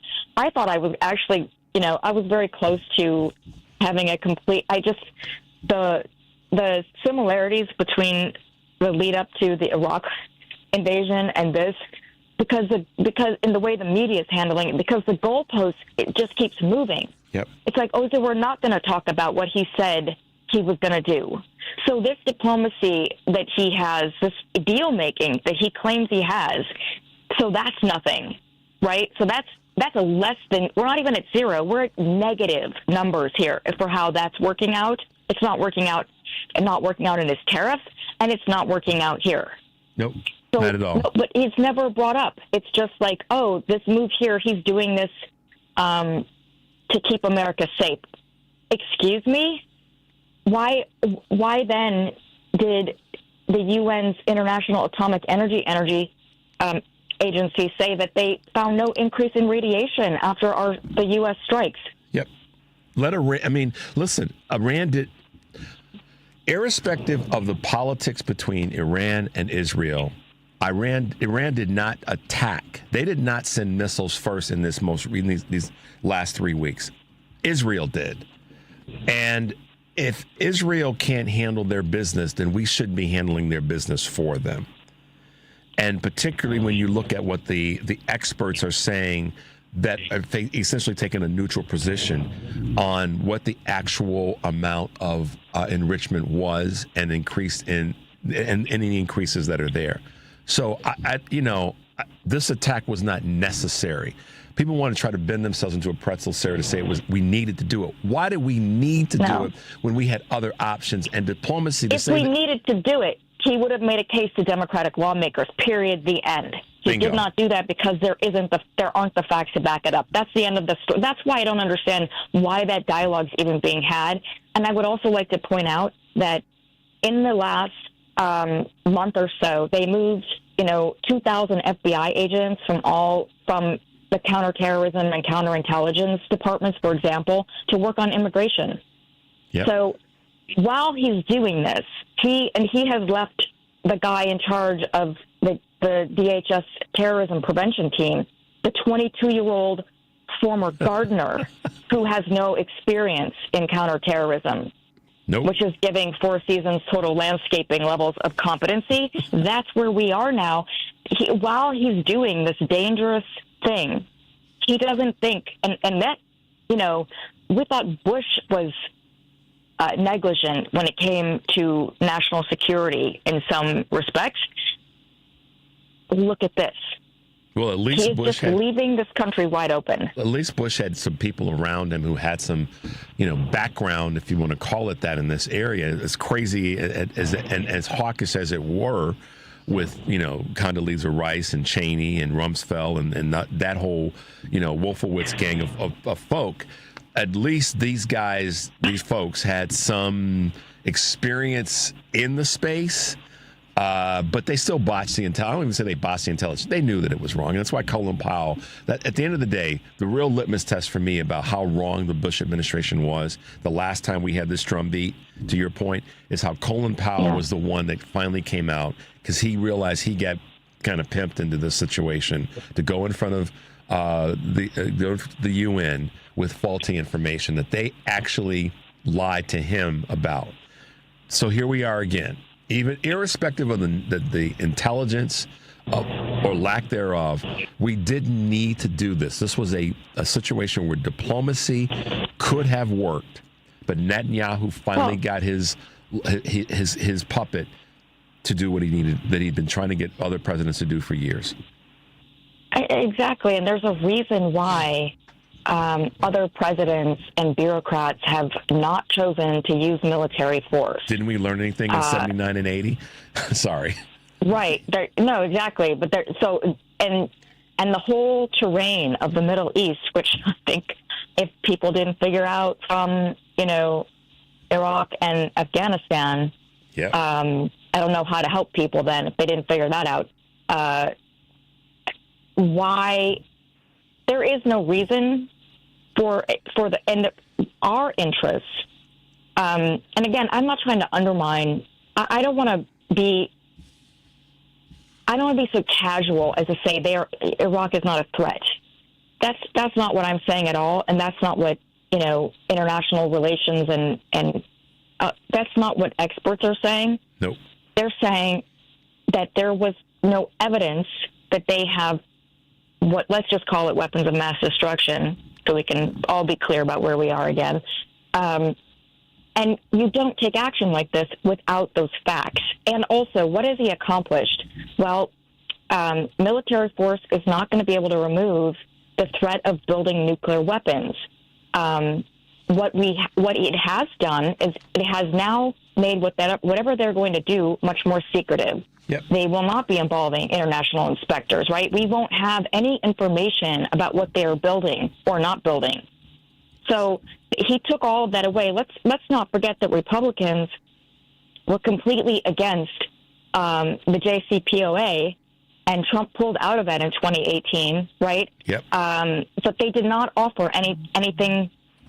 An alternative, much like they do with Obamacare. They all they do, like a backseat driver, is point fingers from the backseat and scream and yell about how this is horrible and how this is awful and we shouldn't have it. We got to kill it. But when you ask them, what is your health care policy? What is your alternative? What is your alternative to the JCPOA? Nothing. They have nothing to offer. Not except at all. this, what he just did. And blocking everything that the Biden-Harris administration was trying to do. Republicans were kicking up dust all along the way because what that's why your article was so well written about Trump screws up and now Republicans own the Iran war. They do. Speak to that based on how you wrote this article and in this moment why the Republicans own this, because they kept getting in the way. But I'm sorry, sir, you speak to that for a moment. No, that's actually Jason's article, but what I agree completely with what he wrote. They own this because, I mean, I'll just say in every respect, they're out there right now. Like, they're still justifying why he only spoke to Republicans. They got no feedback. They got no input. They didn't even inform Democrats. This is not how Democrats would do this. Democrats are trying to fight and get the war powers resolution to get these power, to take this power. Well, he really doesn't have it, but to reinforce the fact that he doesn't have it, take it away from him. And Republicans are, except for one, they're not on board with that. So of course they own this. And then now, when it inevitably fails, they will blame Democrats. Yeah. And the media will go along with that. This is what they always do, because let's not forget, what have they always painted themselves as, Republicans? The party of national security. What have they, let's say for the last 30 years, what have they put this country in danger with? Our national security. Yeah. And they put our troops in danger, but then they pretend that they support our troops. They only support poor people and people who are vulnerable, having no other option but the military, to get an education, to further themselves. They don't put the wealthy children in the military. They don't put their kids in the military.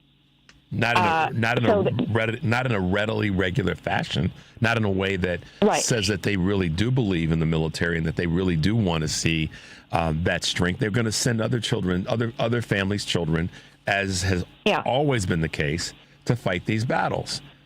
And yes, exactly. That's why I appreciate what Jason had written in your comments on that, in terms of the Republicans own this. You may have heard me say this earlier in the show, and our time goes by so fast.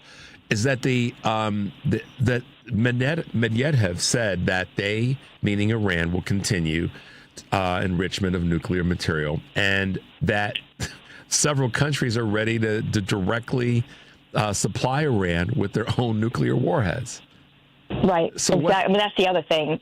And where is the Trump deal making?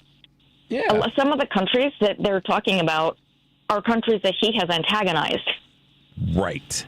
So, this is why when Republicans will say, Joe Biden and Barack Obama, they were weak because they were talking to these people. This is why they were talking to them. Because there is no other option, and you cannot isolate the United States. Trump seems to be pretty high on that supply. He's isolated us in a very dangerous way. But others know better. They knew better, and they know better, and so they knew we cannot. We have to keep talking, even with people you don't agree with. And that is a big reason why the United States has supported Israel, even when Netanyahu was taking it in such a I don't even know. I mean, I don't even have words. A horrific that's a good position, enough word, right? Yeah. Yeah.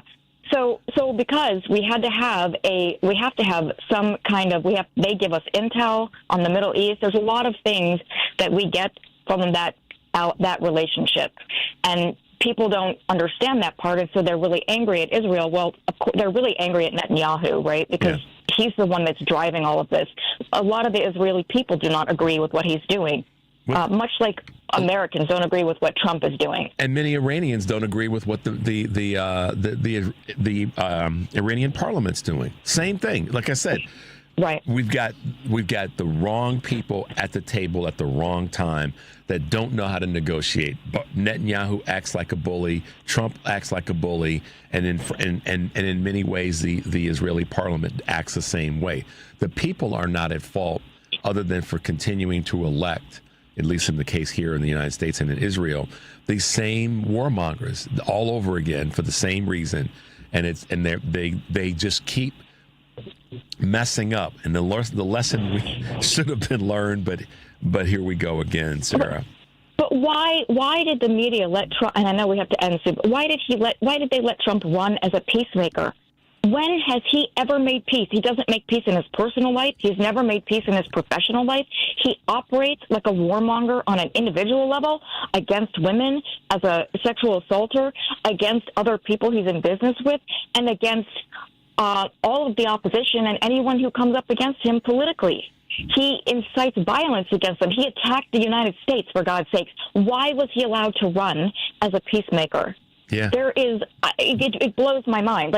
A peacemaker is somebody who sits down to listen to other people's, what they need, what they want at the table. That is a peacemaker. Donald, that's a great point. And let me say this as we wrap up. You asked a question about why did the media? Well, it's that thing called the almighty dollar. That was the only. I mean, obviously there are puppeteers in our mainstream media in America that want to see this because they benefit from it, if not directly, certainly indirectly. And the leaders of the top 5 media outlets, they benefit from it across the board. And so having a Trump in office, but it's also because their dollars are. Their dollars are flowing through these conversations, so that's their ratings and all the rest, their clicks. It's not overcomplicated, but that's where we are. Sarah, oh my gosh, track meet with you as always. Keeping up. So good to talk to you. Thank you so much. I really appreciate being here. You guys have got to check out Sarah's work, Politicus USA. The writing is strong, it's informative, but most importantly, it pulls no punches, and that's one of the things that I love about what you and Jason are doing. So thanks for being with us this morning, Sarah. Thanks for having me so much. All right, have a great day today. We'll talk soon. Okay, bye-bye. All right, Dev, let's go right to a break. 773-763-9278. When we come back, we're going to be talking about reproductive rights. Porsche, the name alone exudes class, sends shivers down the spine. Now imagine yourself behind the wheel. Find your new Porsche at the Porsche Exchange in Highland Park. Browse and test drive our extensive selection, like the 2025 Porsche Cayenne. And right now, lease the 2025 Macan Electric for only $1049 a month for 39 months. Visit the Porsche Exchange in Highland Park or PorscheExchange.com. $8,900 to incentive. Excludes tax, title, license, and doc. No security deposit required. Expires 6/30/25. Did you know you can get your prescriptions for less at your local pharmacy?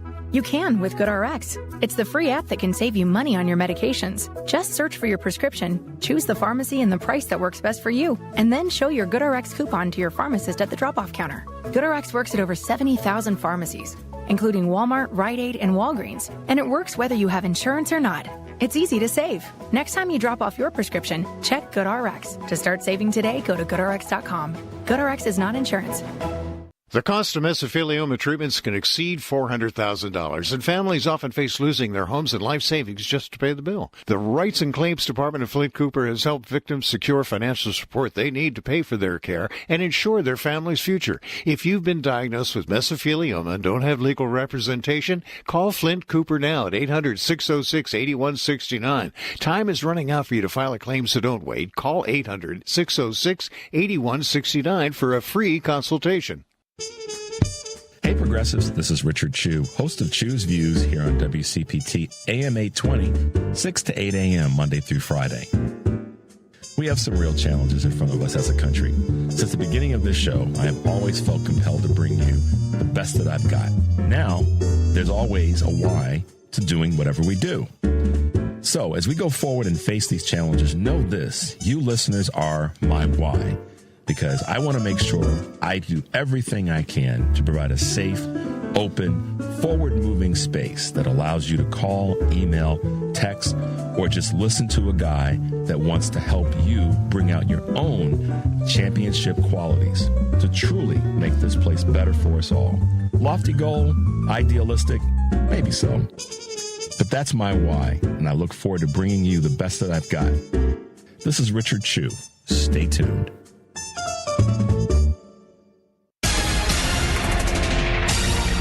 You're listening to WCPT 820. Here's the latest Chicago weather update. From the Weatherology Weather Center, I'm meteorologist Jennifer Wojcicki. An extreme heat warning remains in effect. We'll see sunny skies here for today with a high in the mid-90s, heat indices over 100, breezy southwest winds at 10 to 20 miles per hour, gusting as high as 35. For tonight, a slight chance for showers and storms, partly cloudy, a low near 75. By Tuesday, chance for showers and thunderstorms, a blend of clouds and sunshine develops. We'll see a high around 90 degrees. That's your latest Chicago weather update. Currently, it's 81. You're listening to WCPT 820 because facts matter. Welcome back to Choose Views with Richard Chew on WCPT 820, Chicago's Progressive Talk. Hey, Progressives, welcome back to the show. 773-763-9278. Just working through some technological issues as we get our guests lined up for this segment. I appreciate what Sarah was saying about how do I want to put this? We've got way too many people right now who have forgotten our very recent history. We've been down this path before. And going down this path, when you've got incompetent people at the helm, if you will, or at the negotiating table, is destructive. It is dangerous. And I candidly say that the Bush administration, Bush 2, did not have the best negotiators at the table. They had hawks. They had hardliners. And hardliners don't want to negotiate. All they want to do is make it seem as though they've got the power to do whatever they want to do. And we went after, and listen, there were Democrats and Republicans who, because of the awful attack that took place on 9/11, wanted retribution. Let's just call it as it is. We know that happened. And, I talked about this over the weekend, that one of the things that Barack Obama, when he was running, pointed out about Hillary Clinton, which had a stinging effect. The punch did land, is that, she voted for the approval of us to go into Afghanistan. And that, he was able to point out that wasn't what needed to happen. And so, here we are again with our, we have the wrong people at the table. I'm just going to stay on that point. The people at the table right now don't know what the hell they're doing. And worse than during the Bush administration, as I said when Sarah was on, at least some of those people had some awareness. Wrong in their application. But there you go. All right. Let's not pivot too hard, but just make a slight little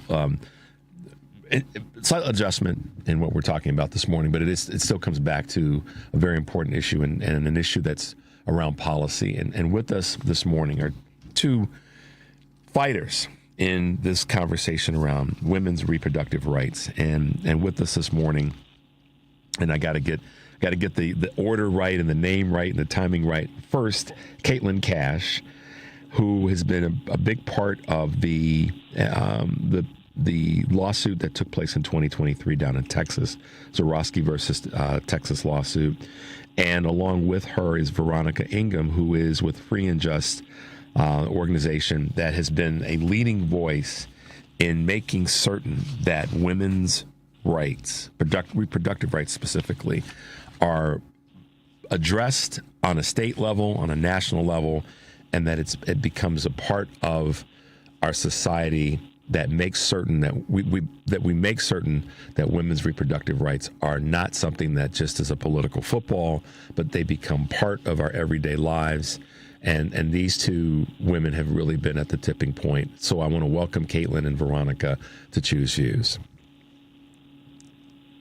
Awesome. Thank you. This is Veronica. Hey, Hi, this is Kaitlyn. Thanks so much for having us. All right. I'm glad we both got you guys on. Sometimes technology is your friend, and then sometimes it's like the enemy that just lurks in the corner that says, no, I'm not going to let you connect with people who you're going to have on your show. And no, we're not going to have a good solid connection. But I'm glad to have you both with us this morning, and thank you for taking some time. The anniversary of Dobbs is right upon us. Literally, right now, while we're talking, we're in the midst of that awful decision as it relates to how the Supreme Court reversed Roe v. Wade and really upended the lives of millions of people. if we could, let's start with you, Kaitlyn, in terms of your thoughts about this. I hate to call it an anniversary, but given the time frame, it is the third. It does mark the third anniversary, and maybe you could chat a little bit about how this has impacted you and what you're doing in this moment, and then Veronica, maybe a little bit of commentary from you. So, Kaitlyn, you start first. Yeah. Thank you again so much. So, yeah, I think for me, the Dobbs anniversary is just very. I mean, I really just am surreal that it's been for years. I distinctly remember June 24th, 3 years ago, and just I sat silently, like, just sobbing in my bedroom for hours because as I was watching all this unfold, I just knew what was going to happen to women in the next few weeks after this ruling because it had already happened to me. Because SB 8, as you guys know, went into effect before Dobbs. And so SB 8 went into effect in Texas on September 1st of 2021. And at that time, I was pregnant. And so then at my doctor's appointment in October, at my 13-week appointment, I found out that our baby had a rare genetic anomaly and that his bones were going to begin breaking in utero and that he was going to suffocate at birth. And my doctor told me that I needed to go get a second opinion, but outside of Texas. And so I knew very personally what it was going to be like for doctors and patients who were currently pregnant at that moment. It was this huge policy shift that they were going to expect to take place in a day.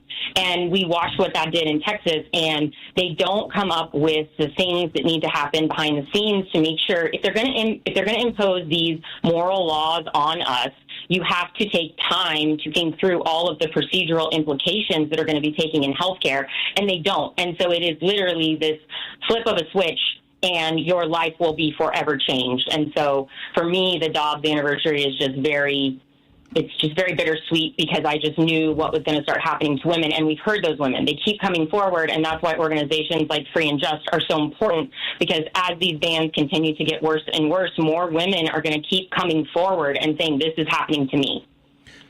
And that's, for me, I remember that as well from a guy's perspective, as best I can analyze it. I think about my older sisters who fought. I mean, they're older than me enough to speak to. Literally, they fought for Roe v. Wade, and I remember sending a text message to my oldest sister, and I said, all I can say is I'm sorry that this has happened. And her response back to me, Kaitlyn and Veronica, was, I thought that this is something that we would not have to cross the bridge again to fight for, because she literally was one of the women in the 60s and early 70s that was fighting for this type of legislation. And so that's how it impacted me. And in a strange sort of way, I thought about my older sisters who were on the line. They were on the fighting line early in this battle, so that women, your ages and younger than my sisters would be able to have this reproductive freedom. Veronica, if you could, tell us a little bit about your organization and tell us a little bit about what you guys are doing. I know that this weekend and through tomorrow, you've got this really wonderful event taking place called 100 Voices, if I've got that correct. Yes.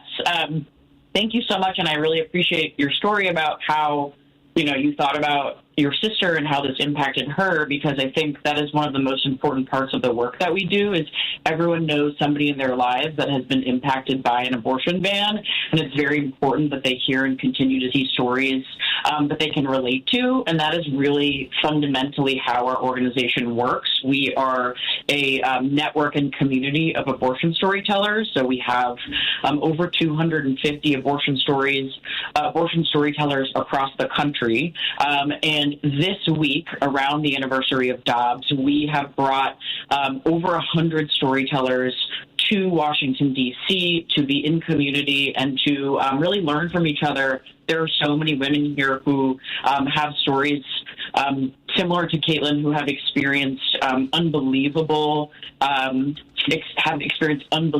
trauma sort of as a result of these abortion bans across the country. And we really want to bring these folks together to share their stories and talk about how we can continue to do this fight.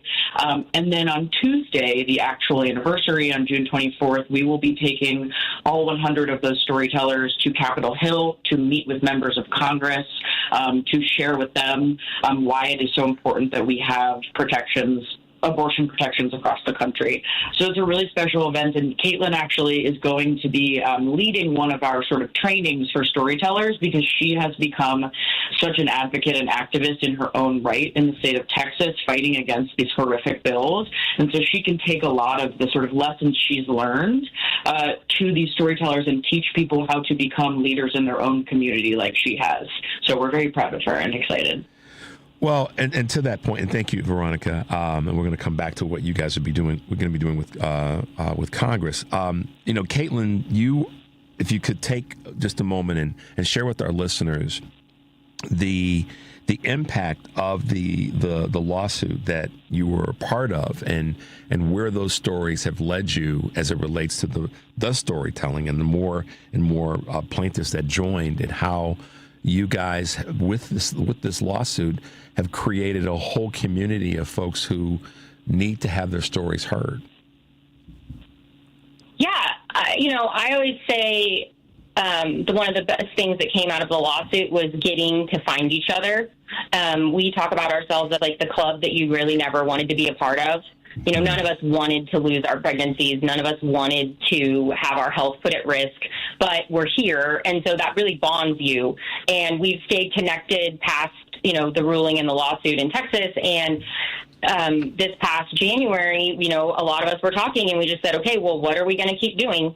It's not better yet. What are we going to do? And when Texas was in its legislative session this past spring, we really just showed up, and we went to our representatives, and we called our state senators, and we said, okay, what are we doing? What are you guys doing about these laws, and how can we help? How can we keep the stories front and center, and how can we let other Texas women know where to go and what to do, right? We know that this is still happening. We know that some storytellers aren't coming forward as much anymore, definitely because it may not feel like these stories are helping, right? We're not seeing that immediate legislative change that we want, but we felt like it was really important to keep being there for Texas women, and so we engaged this legislative session, and Texas had a bill up called the Life of the Mother Act.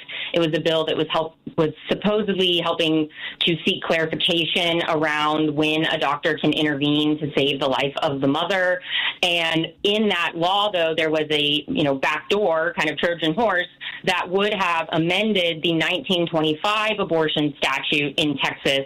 And there is a judge who had said, if the legislature amends the 1925 law, then it is considered law. And that would have allowed Texas, the AG, to prosecute women and anyone for furnishing the means to an abortion.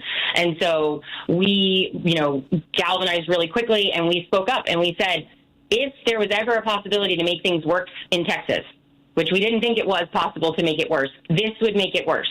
I mean, this would send everything underground. This would send the resources and how we help people online who get these devastating pregnancy diagnoses. Fatal fetal anomaly is not an exception in Texas. And this is happening every day. Women are being told that their babies are going to die and that their only option is to carry that pregnancy to term, and they're forced to give birth if they can't seek care outside of the state. And this would have made it impossible for us to even give advice to those women on where to go get that care. And so we fought really hard, and we explained to lawmakers, and we went and we met with Republicans and Democrats, because to me, this is not a political issue. This is my life. Yeah. This was my life and my family, and I don't care if I have to talk to a Republican who thinks I'm a murderer or if I have to talk to a Democrat.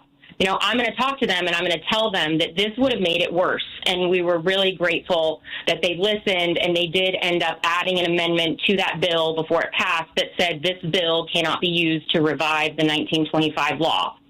And it was a small victory, but it was a victory. And so I think, women need to see that, right? Because when we share our personal experiences and we make these things real for people, it really can have an impact. And it has, because to my reading, it's a freedom, in my observation, and my reading of what took place, it's also a freedom of speech issue because people who were just trying to consult and counsel women who had been, for lack of better words, diagnosed with a pregnancy that was going to be tragic. I hate to put it that way. Just communicating with someone was this. Had you not been able to get this done, it would have made it, darn near illegal for two women to sit and talk about this in a way that was going to be productive to that woman's health. And so you may think it was small, but I think that work made it broke the fever in some parts of this, not entirely, but in certain parts of this. Otherwise, as some people would have said, it could have gone in a much more tragic way. I want to ask you guys both this question. This is one that I'm always perplexed by. Because ultimately it's about legislation. It's about what laws get brought to the floor of a state house and then which go up the chain of legislative approvals. And it becomes something that people then say, well, that's the law. This is what the law says in this state. And then you go to a different state and the law is different. Illinois is a good example. But from a societal standpoint, how have we gotten to this point? What if you guys, when you sit down and think and you talk to your colleagues all over the country, how have we gotten to a place where it is more important for a legislative body to tell a family, a woman specifically, that even if there's a problem with that child's survival, how have we gotten there? What if there's a seminal moment? And as a guy, I'm trying to keep my opinion out of this as best I can. But what do you guys see as boots on the ground women fighting this fight? What took place? What has taken place? Has it been a slow-moving train, or has there been something? Yeah, absolutely. I mean, here's what I will say, right? We are in this crisis, and we're facing this, right, the 3-year anniversary of a groundbreaking Supreme Court decision that overturned Roe v. Wade and was only made possible because of Trump-appointed judges, both at like the district level, and Kaitlyn can talk about some of those pieces, but also at the Supreme Court. We would not be here today if Roe v. Wade had not been overturned by Trump-appointed judges on the Supreme Court. I will not mince words with that. But I also think what's clear in terms of sort of what has happened is we've seen the consequences of a 50-state, what a states' rights sort of policy looks like for abortion across this country, and it is not safe and not sustainable for women, and that this is something that needs to be protected at the federal level because we cannot. This is too important for this to be left to the states, and I think that that's a really important piece to say here. But yes, and that's what I would say about kind of how we got to this point. Kaitlyn, what are your thoughts there? I think it's all of that, and I also think it's the fact that we are letting lies continue to be told about abortion, and you can have an abortion up until until the baby's born. Well, no, that's not the case. That's not what doctors are doing, and we're letting all these lies be told, and that's what's really impacting a lot of these fatal fetal diagnoses, right? These things aren't discovered very early, right? You can't see them, you can't diagnose them. And so when a woman gets a diagnosis at 13 weeks or 20 weeks, right, the doctors are taking their time. They're doing more tests. They're doing more studies. And then this family is faced with this decision of how do we want to continue to protect our child and to ease their pain. And that is a very personal moral decision that a family should get to make with the advice of their doctor. They shouldn't be racing a time limit of when they have to make this decision. That was my situation. My baby, I was 13 weeks at the diagnosis, and his bones were going to begin breaking, and we were up against a clock of when I could get to what state to get the abortion that I needed. And so I wasn't able to get all of the medical advice that I needed. I wasn't able to counsel and talk about grief and do all of the things that other people are allowed to do in medical decisions. And so I just think people need to really listen to the women who are having these experiences, not the people claiming what is happening in the medical community. I also think, I've heard you mention a couple times, like, as a man, you don't want to step on our issue, but I think what my husband, if he were here, would be saying is women's rights change from state to state, but his right to help save his wife also changes from state to state. Mm-hmm. His right to have a wife and my son's right to have a mother changes based on where I live. My first abortion was with my fatal fetal anomaly. My third abortion was after my daughter was born. She was born and her heart was beating in her father's arms, and I needed a DNC to remove my placenta because it wouldn't deliver, and I was left to bleed for an hour and 49 minutes. Because the hospital couldn't get the procedure done. And my husband watched me be wheeled out on a gurney while he held my daughter with blood on the floor, wondering if he was ever going to see his wife again. And it's a family issue. Like, we all have a role to play in this. My son was not going to have a mother. My daughter wasn't going to have a mother. My husband wasn't going to have a wife. And that deeply impacted him as well. And so I think that part of this is it's not just a woman's issue, it's a family issue. And that's one of the things that's been so great about how you guys have fought this. And when I say not step on it, I mean not being the guy that needs to be the one that knows the most in the conversation, but being the supportive guy that says we have to listen to the women in our lives and then be supportive to the point that you made. And I read the story and saw some of the comments from your husband in that space. You guys have been great, and this is a topic that it's not even, I don't even know how to end this segment other than to say thank you both for being with us. Free and just, and real quick, before we do wrap up, Veronica, you guys have got some great stuff happening in the weeks to come. I know that you're going to be, you've got the event that's taking place now, but there's some other things that are happening with do I have this right, the Artists for Abortion Access? Am I right about that? Yes.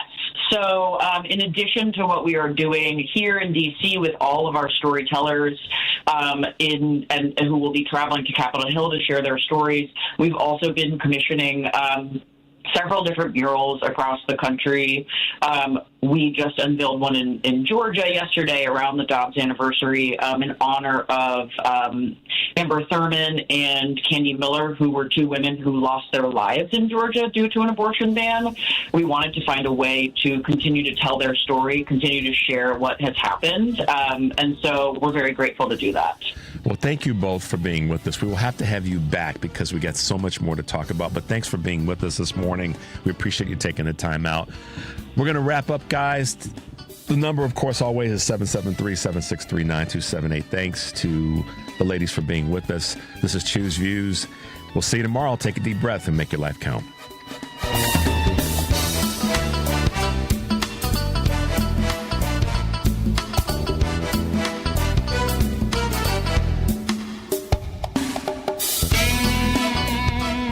It's nice to know someone is on your side. Mark Drugs always has your back. No two dogs are the same.